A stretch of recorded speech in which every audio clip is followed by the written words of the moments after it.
Bienvenidos a Sala de Prensa de Noticias Caracol Ahora, como todos los días, después de la edición central de Noticias Caracol, aquí hablando como siempre con ustedes, nuestros televidentes que nos sintonizan a través de nuestras plataformas, a través de Noticias Caracol Ahora, que está con esta programación durante prácticamente todo el día. El programa de hoy es bien especial, lo queremos dedicar, por supuesto, a seguir hablando de esta emergencia que tiene en vilo al mundo, que tiene en vilo a Colombia, que nos mantiene en un aislamiento obligatorio preventivo, que tiene una cantidad de aristas para analizar, lo decíamos ayer, y la de hoy tal vez es la más importante, porque es la que tiene que ver con lo que ustedes están observando, la lucha del mundo científico por descifrar este tipo de coronavirus, el COVID-19, como ha sido bautizado. En Estados Unidos, en la Universidad de Cornell, en Nueva York, en los Estados Unidos, un colombiano hace parte de un grupo de 3 científicos que se han dedicado de manera clave y de manera diaria y exclusiva a analizar, a hacer pruebas, a buscar soluciones para enfrentar el COVID-19.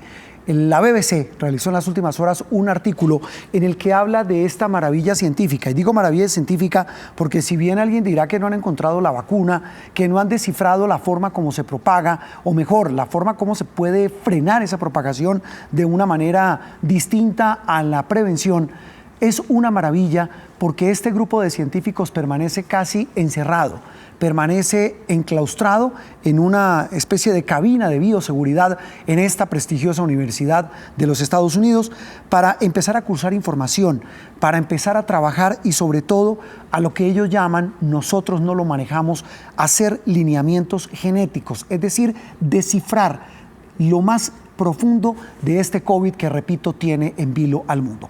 Para Sala de Prensa de Noticias Caracol es un gusto haber localizado en los Estados Unidos precisamente a uno de esos científicos, al doctor Javier Jaimes. Él es veterinario, es virólogo, trabaja en la Universidad de Cornell y hace parte de esta investigación en microbiología e inmunología que tiene, repito, en términos científicos, no solo la lupa, sino el microscopio literalmente puesto en el COVID-19. Doctor Jaimes, es un gusto saludarlo aquí en Sala de Prensa de Noticias Caracol en Colombia.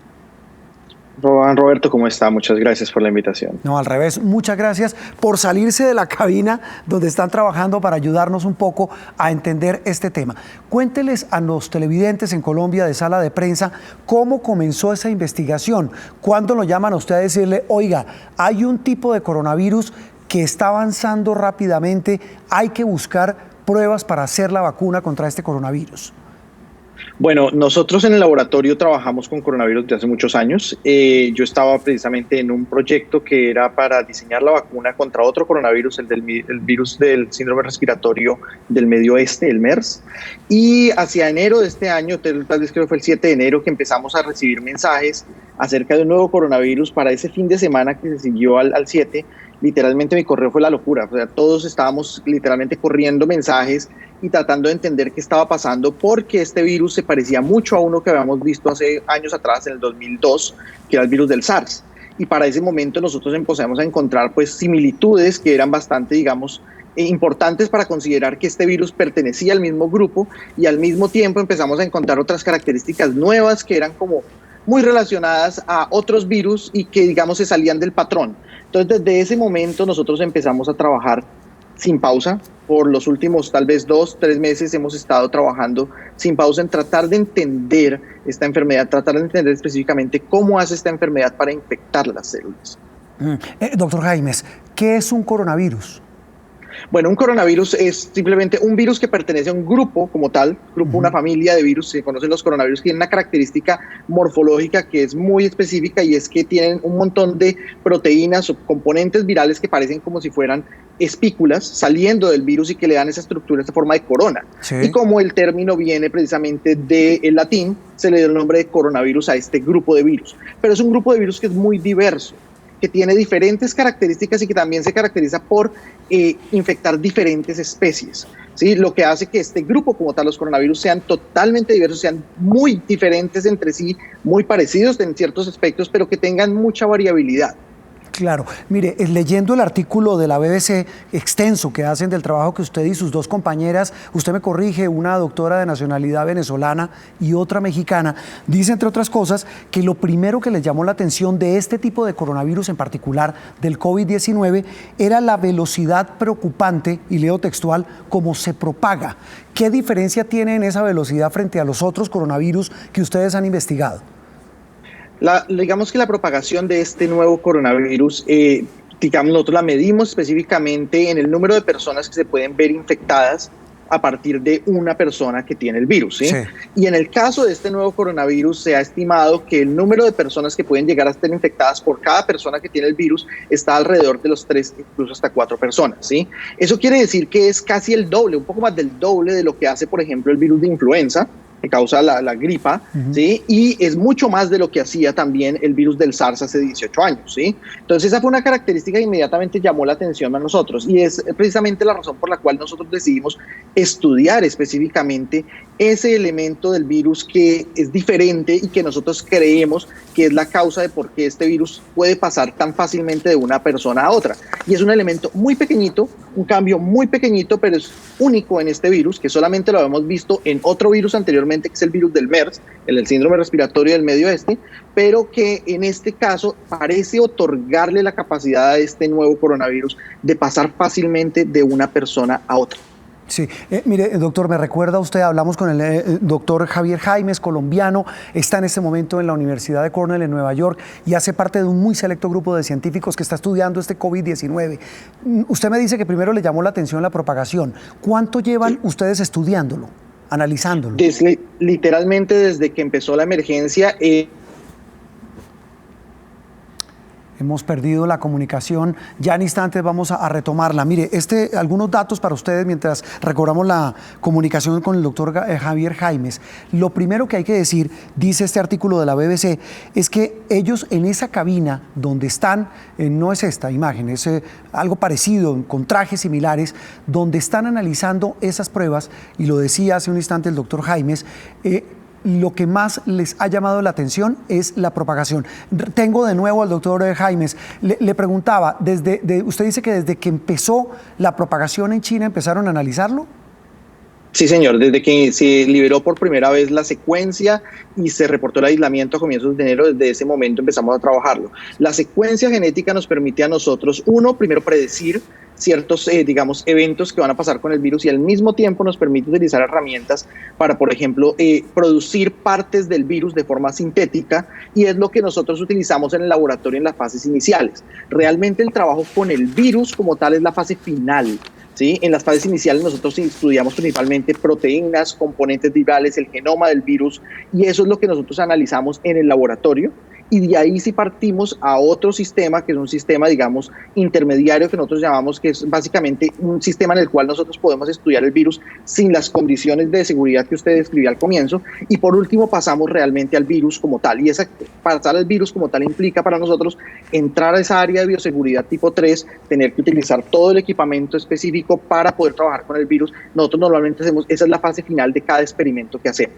Mire, estaba leyendo, repito, este artículo de la BBC donde ustedes aseguran, usted y sus colegas, que esta investigación arrancó prácticamente de cero, que si bien se parece a otros coronavirus, ya esa secuencia genética de la que usted nos habla, pues les ha permitido establecer algunas pautas. Exactamente hoy, ¿qué pueden tener claro de este coronavirus? Aparte de que se expande rápidamente, aparte de que es mucho más veloz en ese contagio frente a otros tipos de coronavirus. Tenemos claro varias cosas. Uno, tenemos claro el origen del virus. El origen del virus ya sabemos que pertenece a un virus que está recirculando constantemente entre poblaciones de murciélagos silvestres. Ahí está dando vueltas normalmente y de vez en cuando pueden saltar a los humanos. Entonces eso es muy importante porque inmediatamente descartamos todas las teorías conspiratorias que habían. Si el virus viene precisamente de esos reservorios, sabemos también, como le digo, que ese componente específico parece ser la clave de la transmisión, y por lo tanto, como nosotros lo estamos estudiando, podemos empezar a pensar en posibilidades de tratamiento dirigidas a ese específico elemento, ¿sí? Para tratar de disminuir la transmisión. Al mismo tiempo sabemos, y ya no esto de este virus, sino de la experiencia con virus anteriores, que definitivamente la forma más eficiente para poder controlar la infección en este momento, que no tenemos una vacuna, que no tenemos un tratamiento, es definitivamente tratar de cortar esa cadena de contagio, tratar de prevenir que las personas se infecten. Sí, y estoy viendo también que la clave, esto suena muy especializado, pero nos ayuda y les ayuda a nuestros televidentes, doctor Jaimes, pues usted, repito, de semejante altura de científico, pues lo tiene claro, pero para nosotros son temas absolutamente nuevos. Dice que una de las claves tiene que ver con las proteínas, lo mencionaba usted, las proteínas que hacen parte de este coronavirus. ¿Eso lo hace que resistente a qué? Lo hace más que resistente. Lo que va a suceder es que una de esas proteínas es la que le permite ingresar a la célula, ¿sí? Haga de cuenta como si usted tuviera la llave de una puerta. Sí. Esa llave es la proteína del virus y la chapa de la puerta es el receptor en la célula. Lo que nosotros sabemos es que una vez la llave entra, esa llave tiene que girar y ese proceso de giro es básicamente una sucesión digamos, de reacciones químicas, ¿sí? Lo que hemos visto con este coronavirus es que al parecer, al salir de la célula, ese virus ya sale, por así decirlo, preactivado, prelisto para infectar. Y eso le hace que cuando ingrese a la célula, cuando meta la llave a la célula, inmediatamente puede ingresar, casi que sin mover la llave. Y eso le permite, digamos, reducir el número de reacciones químicas que tiene que hacer para poder entrar. Eso es lo que nosotros hemos visto en el laboratorio hasta ahora y es lo que creemos que realmente está detrás de esta condición tan específica que tiene este nuevo coronavirus. Doctor Jaimes, ya digamos tienen el diseño, siguiendo su símil, su metáfora, de esa llave que es la que entra a las células a infectarlas. ¿Hay alguna posibilidad de saber más o menos cuándo se puede tener el candado para cerrar otra vez la puerta, es decir, la vacuna? Sí, bueno, la vacuna es algo que es muy importante, digamos, para prevenir la enfermedad definitivamente. Desafortunadamente, el desarrollo vacunal es algo que es fácil de hacer en el laboratorio, pero muy difícil de probar en el humano antes de sacarlo al mercado. ¿Qué pasa? En el laboratorio nosotros podemos crear herramientas precisamente para eso, para meter candados para prevenir ese ingreso. Sin embargo, una vez esa herramienta está lista, debe pasar por una fase de evaluación clínica, en la cual debemos probar, uno, que esa vacuna no haga daño a las personas, no tenga un efecto contrario. Segundo, que realmente permita estimular el sistema inmunitario para tener una respuesta, la defensa contra el virus. Y tercero, también determinar cuánto va a durar esa defensa, cuándo tengo que volver a poner una vacuna, cuándo lo tengo que reforzar. Y la única forma en la que yo puedo medir eso es a través del tiempo, es poner la vacuna a personas y seguirlas durante periodos de tiempo que son largos, que van a llevarme a la respuesta. Y eso obviamente implica que la vacuna como tal, el producto final, puede demorarse bastantes meses, incluso más de un año, 10. Entonces decimos que, digamos, en el mejor escenario, 12, 18 meses. Y eso contando con que la vacuna funcione. Porque si la vacuna no funciona, nos toca echar para atrás y toca volver a empezar. Y eso es lo que están haciendo todas las empresas hoy. Hay muy pocas que están en fase clínica, pero las que están, obviamente, están bajo ese riesgo, ¿no? Eso le iba a preguntar. En la investigación que ustedes están haciendo en la Universidad de Cornell, doctor Jaimes, riñe, o perdóname la expresión porque sé que no es una competencia, pero en esa carrera por encontrar la vacuna, ¿en qué fase más o menos están ustedes? ¿En qué carril están ustedes? Nosotros estamos en un carril que es, por así decirlo, alternativo. La mayoría de vacunas están desarrolladas para, digamos, detener elementos muy grandes y muy específicos del virus, porque son los que más generan reacción inmune, son los que más interactúan con el cuerpo y por lo tanto son los que intentan bloquear. Nosotros decidimos tomar una vía alternativa, y es que en esa llave, en lugar de realmente tratar de diseñar una vacuna para bloquear el ingreso de la llave, estamos desarrollando una vacuna para bloquear el movimiento de la llave, que cuando el virus está allá, el virus no inmediatamente, según la célula, no pueda moverse, no pueda inducir el proceso que nosotros llamamos la fusión. Y esa vacuna, entonces, es una vacuna que es diferente a las otras, y nosotros estamos en este momento en una fase preliminar de estudios en ratones hasta ahora. Estamos produciendo esa vacuna en ratones. Nosotros, de nuevo, no la estábamos pensando para este coronavirus, era para otro, pero sabemos que puede llegar a tener el potencial para este, porque curiosamente ese movimiento de la llave es muy común entre los coronavirus. Entonces, por lo tanto, de pronto podemos utilizar esta vacuna con el mismo objetivo para eso, pero igual estamos en una fase muy preliminar, y usted lo ha dicho, la competencia que existe con una multinacional pues es bastante complicada, ¿no? Claro, no, y súmele ahora con los científicos chinos que ya dijeron que van a hacer 3 grupos para empezar a hacer las pruebas con humanos. Es decir, esto es una competencia feroz la que se vive en el mundo científico. Doctor Jaimes, quería como hablar un poco con usted, no sacarlo del tema científico, pero sí para que les ayude a los colombianos que hoy están en cuarentena, están en aislamiento obligatorio, que están recibiendo un caudal de información enorme.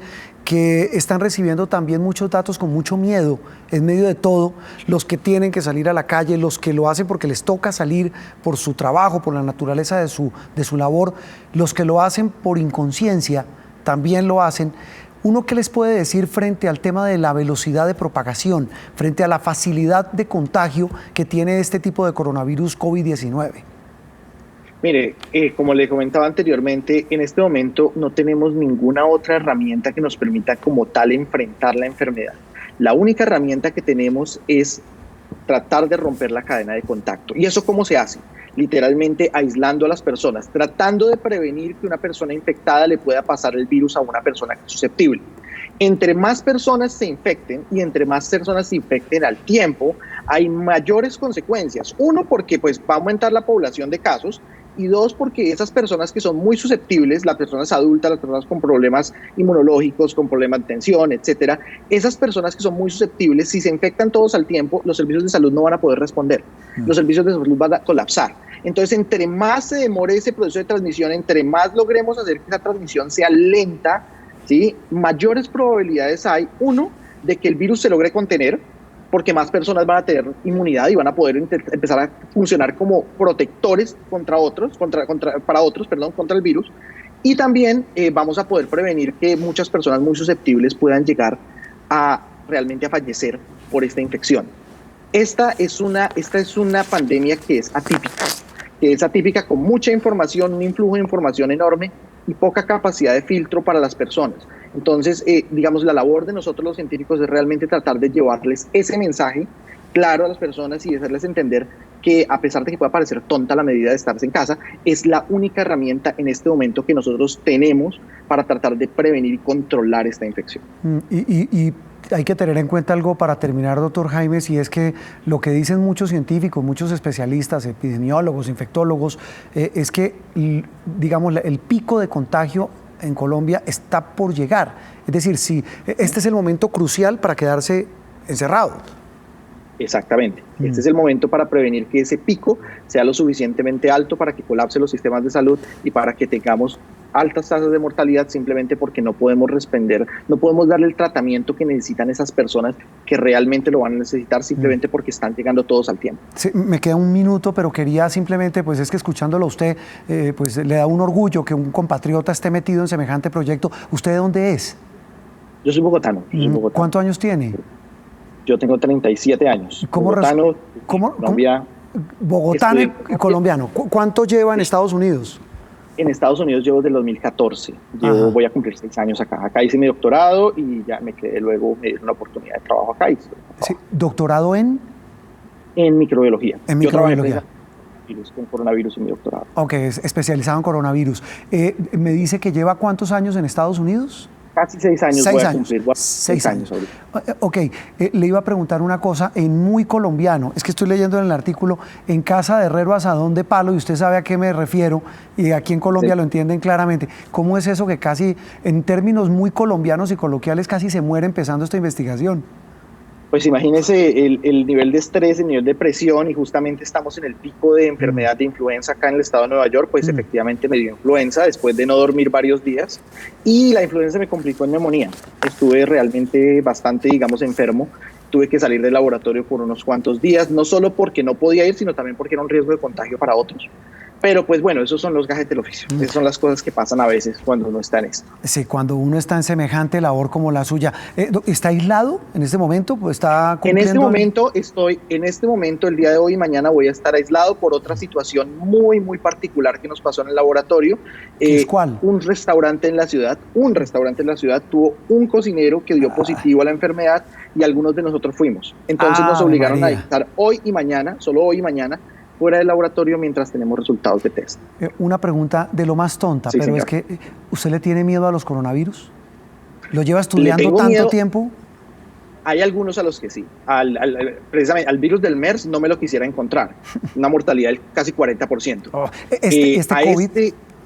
este COVID es una mortalidad, digamos que menos grave, pero digamos mi mayor preocupación no es por mí, sino es a cuántas personas yo se lo puedo llevar, claro, que realmente puedan sufrir la enfermedad. Suficiente ilustración. Doctor Jaimes, de verdad un gusto haberlo tenido. Gracias por haber sacado estos minutos para hablar con Noticias Caracol, con Sala de Prensa aquí en Colombia. Muchas gracias, Juan Roberto. Javier Jaimes, una eminencia, joven, muy joven, y es experto en microbiología, habla de todos estos temas, sobre todo de la investigación que han desarrollado desde hace ya varios meses sobre este tipo de coronavirus, y dice, la única gran conclusión que podemos sacar ahora es que para tratar de detener el contagio, la única fórmula es quedarse en casa. Hacemos una pausa y regresamos con más científicos hablando aquí en Sala de Prensa de Noticias Caracol Ahora.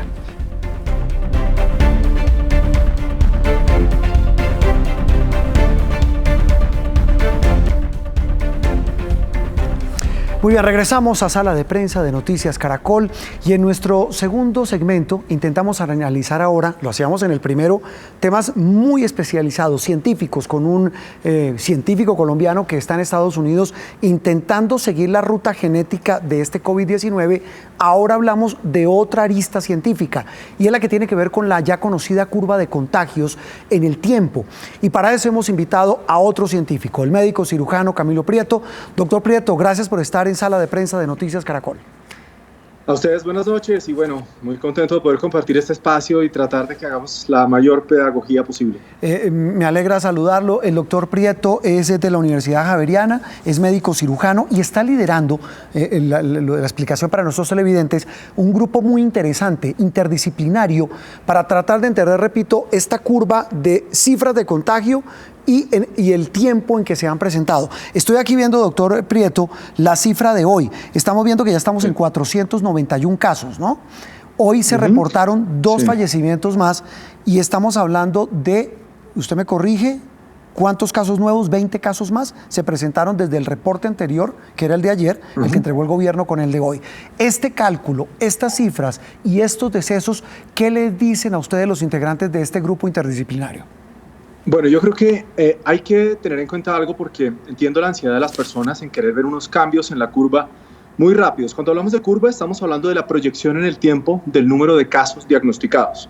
Entonces no es esperable que en los próximos días los casos reduzcan, sino que se aumenten, porque lo que nos dice la evidencia es que la cuarentena muestra efectos sobre esa curva mínimo 12 días después. Entonces no nos debe desalentar, sino todo lo contrario, hacer los mayores esfuerzos durante estos días para lograr quebrarle la tendencia a esa curva. Quiero hacer una explicación, Juan Roberto, sí. Y es que lo que mueve la curva, lo que eleva la curva, es un concepto que los médicos llamamos RO, que básicamente lo que nos está diciendo es que tanto se está contagiando el virus. Entonces, cuando no se toma ninguna medida, el RO es alto. Entonces, las cosas son esas curvas que vemos disparadísimas.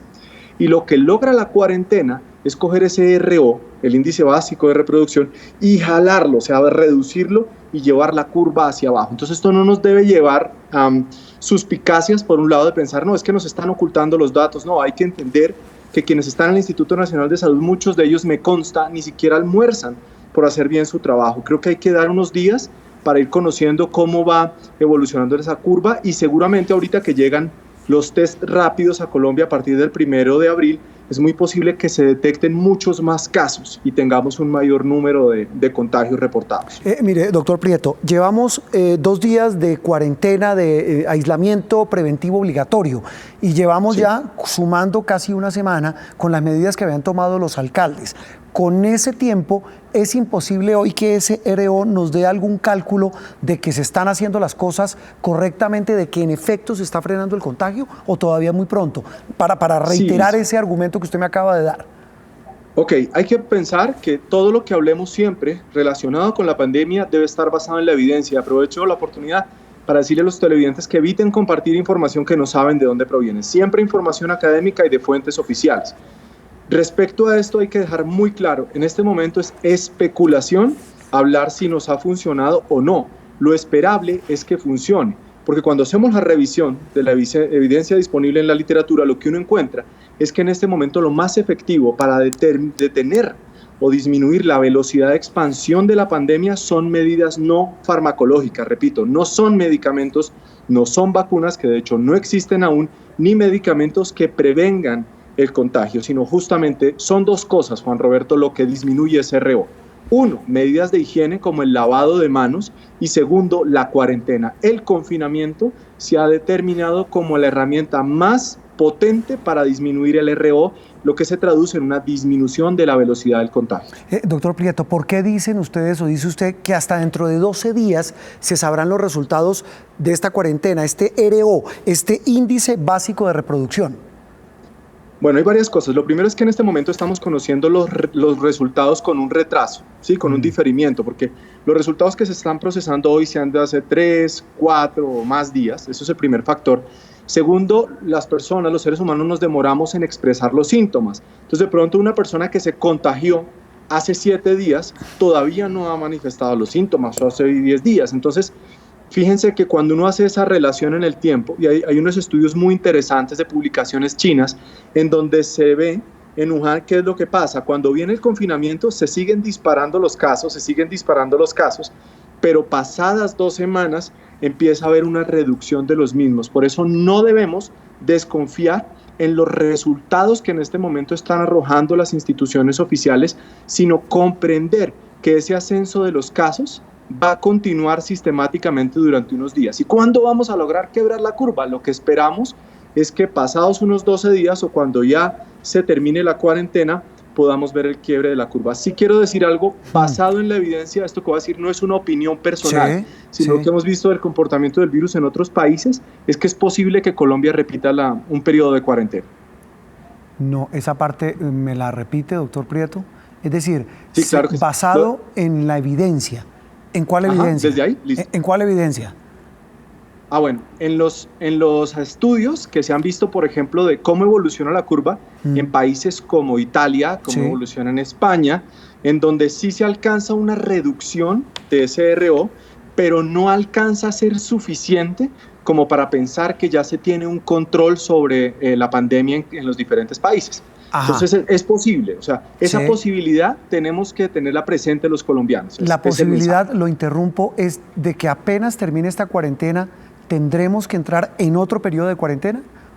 Es una posibilidad, sí, quiero dejarlo expresado como una posibilidad, pues que es factible, ¿no? O sea, no quiero decir, es que se necesita, no, porque precisamente hay que esperar las cifras, hay que tener un poco de paciencia con las cifras y confiar en que la cuarentena los colombianos la hagamos lo más juicioso, porque es que no es simplemente hacer cuarentena, sino que la cuarentena se cumpla, eso no es por decreto, no es que si se firmó el decreto de la cuarentena ya se bajó el índice básico de reproducción, sino que los colombianos debemos estar muy comprometidos con cumplir todas las recomendaciones que nos están dando. Y para complementar ese raciocinio, doctor Prieto, la recomendación que usted le hace a la gente es la siguiente, y si yo estoy equivocado, por favor me corrige.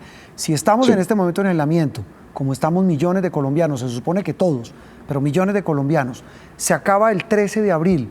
La recomendación suya es que, ya sea por decreto, por medida o por iniciativa propia, los colombianos debemos quedarnos guardados otro tiempo más. Sería deseable que en este momento, o sea, lo que puedo decirles es, basado en los números, hasta el final de la cuarentena seamos lo más juiciosos posibles, porque entre más juiciosos seamos, vamos a evitar tener que repetir la cuarentena. Claro. ¿Sí? Pero ese es el asunto, o sea, si ahorita nos comprometemos todos, vamos a poder jalar entre médicos y entre pacientes, entre todos los ciudadanos, vamos a poder jalar esa curva para poderla quebrar y que se sienta realmente que el país está pudiendo controlar la presencia de la pandemia. Mire, doctor Prieto, hablamos con el doctor Camilo Prieto de la Universidad Javeriana, lidera un equipo interdisciplinario que hace estos cálculos de tiempo versus la curva de casos. Le voy a transmitir una inquietud que es, como dicen, a sotto voce, de pasillo, de corrillo, y creo que usted lo ha escuchado, pero quiero su opinión pública sobre este tema. Habla uno con médicos, habla uno con bacteriólogos o bacteriólogas, con infectólogos, y dicen la siguiente frase: mire, seguramente en muchas ciudades del país hay muchas personas que están, bueno, ya no sé si tanto en las calles, pero que están en el país con el coronavirus, con el COVID-19, y o son asintomáticos o están en su casa, pero debe haber muchas personas contagiadas. ¿Usted comparte ese temor? Sí, la realidad es que cuando uno mira los datos mundiales que se calculan de la siguiente manera, Juan Roberto, uno mira qué tantos test se hacen por cada millón de habitantes, ¿sí? Y realmente en Colombia todavía estamos muy colgados. O sea, en este momento estamos apenas bordeando los 10.000 test que se han realizado desde que arrancó la pandemia en Colombia. Por eso recibimos hoy con mucho agrado pensar en que se van a aumentar el número de test, que el gobierno decidió aumentar las pruebas de confirmación, que son las PCR, y las pruebas de tamizaje rápido, que son otro tipo de pruebas. Lo que esperamos es que en las próximas semanas ese subregistro que en este momento tiene Colombia y que nos muestran los datos, que es un subregistro que le aclaro a la audiencia de Caracol, no es solamente, cuando uno mira América Latina, no es solamente Colombia. O sea, por ejemplo, en menor tasa de subregistro está Costa Rica, después estamos nosotros, pero en un subregistro muchísimo más grande están Brasil y México. Es decir, es un problema realmente regional que esperamos se pueda resolver lo más pronto posible, porque es que si no conocemos las cifras reales, Juan Roberto, no vamos a poder conocer el verdadero comportamiento de la pandemia en el país. Sí, ¿hay algún cálculo que hace ese equipo interdisciplinario que usted dirige, doctor Prieto, de un número, digamos de un deadline, de un número tope o límite en que el sistema de salud en Colombia pueda colapsar por la cantidad de esos casos?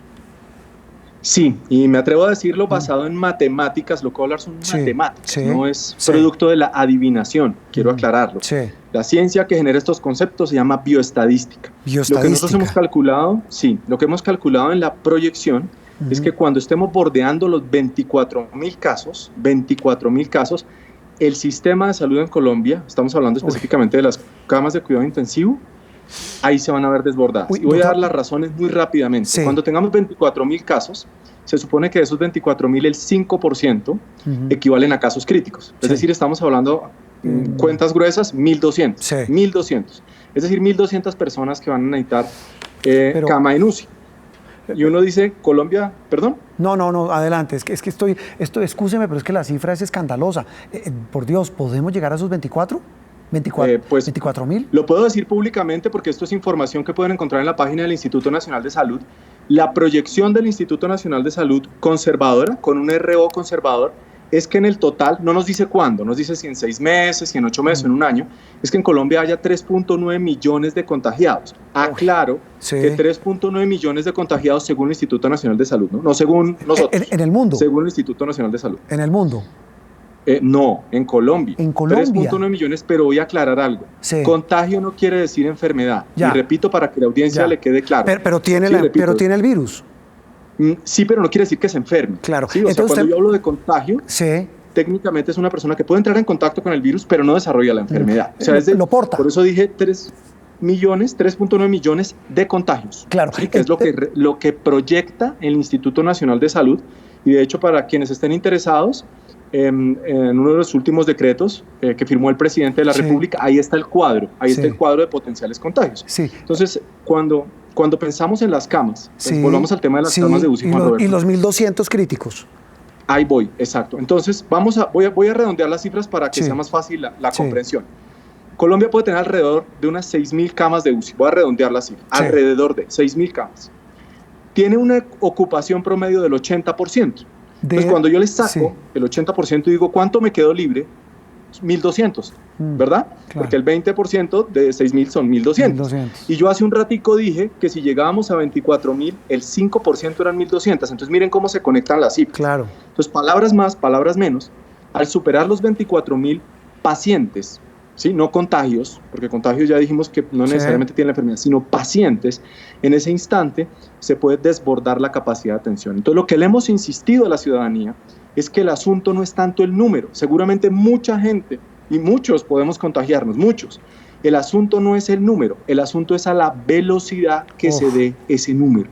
Y la responsabilidad de la reducción de esa velocidad no debemos depositarla en ningún fármaco y en ninguna vacuna. Aquí el asunto no es farmacológico, es netamente comportamental. Es la terapia que la evidencia nos muestra que más funciona para prevenir y para disminuir velocidad de la expansión de la pandemia. Estamos hablando, repito, de medidas no farmacológicas. Doctor Prieto, nos deja pues muy clarito, habla usted claro como el agua, pero nos deja de verdad muy, muy preocupados, de verdad. Bueno, la idea con la información, Juan Roberto, quiero cerrar con esto, es no generar pánico, porque no creo que sea la intencionalidad de la ciencia, sino que dimensionemos tener los matices hacia dónde nos podemos dirigir si no tomamos la medida. Y la invitación a la audiencia es que desafiemos estos números con nuestro comportamiento y encontremos en esta medicina social de la solidaridad y la empatía una nueva terapia para la pandemia. Doctor Camilo Prieto, muchísimas gracias por estar en Sala de Prensa de Noticias Caracol Ahora. Muchas gracias. Un científico más aportándonos su conocimiento, Ave María, con unas cifras que, repito, lo dejan a uno estupefacto. Una nueva pausa y regresamos en instantes con Ricardo Ospina y El Radar, aquí en Sala de Prensa.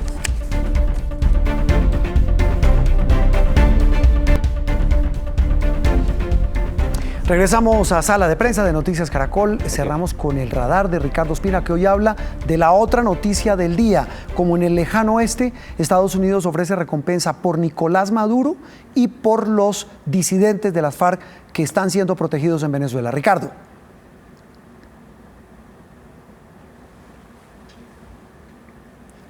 Hola Juan Roberto, buenas noches. Hoy, haciendo un paréntesis de toda la información que tiene que ver con el coronavirus, sin duda hay que hablar de la muy grave acusación de Estados Unidos contra la cúpula del régimen de Nicolás Maduro, comenzando por el presidente de Venezuela, que ha sido señalado por el fiscal general de Estados Unidos, William Barr, como el jefe, el cabecilla del cartel del narcotráfico de los soles. Y por eso está pidiendo una recompensa, está ofreciendo $15 millones para quien entregue información que permita llevar a la captura y llevar ante la justicia norteamericana al presidente de Venezuela. Y no solamente a él, sino al segundo hombre a bordo, que es Diosdado Cabello, y a muchos otros integrantes de su gobierno. Pero en lo que toca a Colombia, Juan Roberto, hoy están en el radar por esta noticia, por este escándalo, Iván Márquez y Jesús Santrich, exguerrilleros de las FARC, hoy jefes de las disidencias, y que están en territorio venezolano, porque el documento de más de 28 páginas de la justicia estadounidense señala a esas dos personas que estuvieron en la legalidad en teoría porque firmaron el acuerdo de paz y estuvieron incluso en el Congreso de la República como los enlaces de las FARC con el narcotráfico y con el cartel de los soles desde hace más de 20 años. La justicia norteamericana dice que desde 1999 Márquez y Santrich tenían vínculos criminales con Nicolás Maduro, y asimismo señala incluso que le entregaron dinero a Jesús Santrich para que adelantara tareas de cultivos ilícitos en la frontera con Venezuela, en norte de Santander, así como otro tipo de acciones a través de las cuales prosperó el negocio criminal del narcotráfico. Por eso, la justicia norteamericana también está pidiendo la captura de Iván Márquez y de Jesús Santrich, fichas clave del cartel de los soles. ¿Qué va a pasar con ellos, Juan Roberto? Pues hoy están protegidos por el régimen de Nicolás Maduro, pero si llegara a haber un cambio político en el vecino país, quedarían a merced de su captura y eventual extradición hacia los Estados Unidos, en donde tendrían que responder ante la Corte del Distrito Sur de Nueva York por posibles vínculos con narcotráfico y por concierto para delinquir con fines de narcotráfico. Ricardo Ospina en El Radar. Feliz resto de noche para usted y también para todos nuestros televidentes. Terminamos Sala de Prensa aquí en Noticias Caracol Ahora. Ya viene Signo Pesos. Feliz noche para ustedes.